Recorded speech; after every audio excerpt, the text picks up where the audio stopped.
Hey guys, John from Half Avenue here. Today I'm going to talk about my Apollo Twin interface from Universal Audio, so stick around.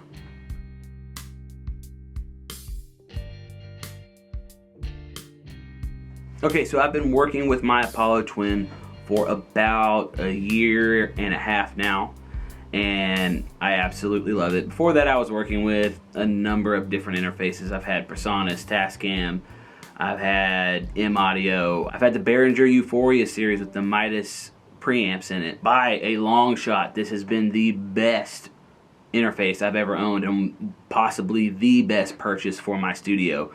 I would say out of all my gear so far, if I had to pick one thing to continue my studio with, it would definitely be this Universal Audio Apollo interface, because you can just do so much with it. First of all, it comes with a great plugin suite from Universal Audio right out of the box. It's got an 1176 emulator, a Telectronics LA2A emulator. It's got Pultec EQP-WA. It's got the Pro with the midsection.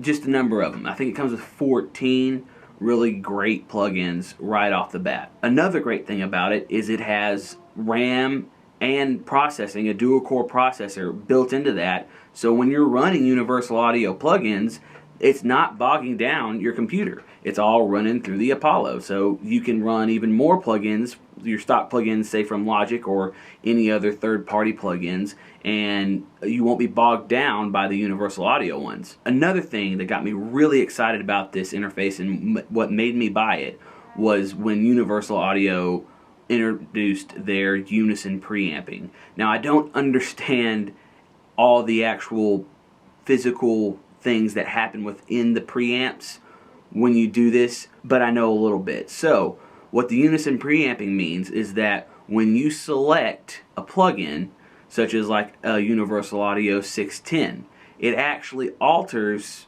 things in the analog domain of your preamp in your interface. I think maybe it might change some voltage. I think it changes some impedance. It helps to further mimic the plugin that you're using. So if you're using, again, this 610 preamp, it makes it more similar to an analog 610 in real life. And I think that is just the bee's knees. I think it's awesome. Mine's got 2 inputs. It also has an ADAT out, which I explained in my other video. I use my 710D to give me 8 more inputs into my interface so that I can record up to 10 channels total. And I think that that is more than enough for what I need right now. I'm not tracking live bands. I'm not doing orchestras or anything of that nature. I'm tracking at one time is drums. So that works out great for me. So I'm going to give a close-up shot of it. We're going to take a look at it, and we're going to talk about it a little bit more. Okay, so here's the close-up view of my Apollo. Those lights don't blink because it was like that in the other video. I think it has to do with the refresh rate of these lights and the frame rate of the camera. So yeah, they don't blink. They're actually steady. The features of this Apollo Twin. Here's the preamp button. So what that does is switch you between channel 1 and channel 2, and then you can turn them up or down.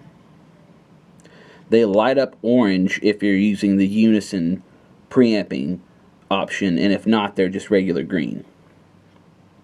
For each channel, you have a high-pass filter, you have phantom power, you have a pad.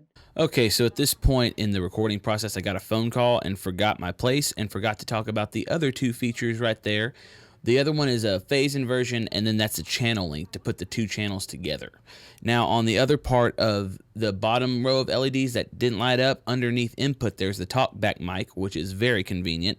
There is the dim mic, or the dim setting, the dim switch, that it causes it to quiet down when you turn the talk mic on so you don't get feedback. Then next to the dim switch, there's the alt switch, which is so you can alternate between 2 separate sets of monitors so that you can A/B between different monitors to check for different frequencies. Or the second button from the right, that's a mono switch, and what that allows you to do is mix in mono, then check it back in stereo, and then you have a mute button. So back to the video. You have your 2 mic line inputs here, which can be mic or line. Then you have down here it's hard to see because of the camera angle, but there is an instrument input, which is good. It's for channel 1, and that's if you want to use maybe their Marshall emulator, which also that Marshall emulator comes free when you buy the Apollo Twin, or if you buy like the satellite sitting underneath here. It uses the unison preamping to help better model that Marshall Plexi. Then you have your monitor outputs here. You have your alternative monitor outputs.